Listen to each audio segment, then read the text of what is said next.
கண்ணியத்துக்குரியவர்களே, இன்று உலகம் முழுக்க கவலையாலும் பிரச்சனையாலும் சோதனைகளாலும் மன விரக்திகளாலும் வாழ்க்கையின் விரக்திகளாலும் மரணத்தை எண்ணி வாழக்கூடிய வாழ்வைத்தான் பலர் வாழக்கூடிய சூழ்நிலையை நாம் பார்க்கிறோம்.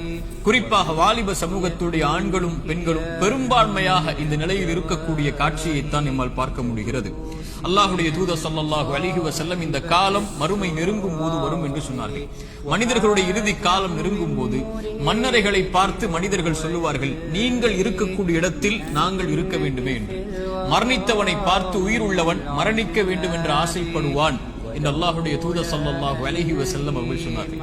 இப்படி மரணத்தை எண்ணி கவலையாலும் பிரச்சனைகளாலும் சோதனைகளாலும் நெருக்கடிகளாலும் வாழக்கூடிய வாழ்வை இறுதி சமூகம் சந்திக்கும் என்று அல்லாஹுடைய தூதர் ஸல்லல்லாஹு அலைஹி வஸல்லம் அவர்கள் சொன்னார்கள். இன்று இதற்காக மருத்துவமனைகள் உருவாகிவிட்டது, இதற்காக மருத்துவர்கள் உருவாகிவிட்டார்கள். இதுவே மிகப்பெரிய ஒரு அம்சமாக சமூகத்தில் மாறிக்கொண்டிருக்கிறது.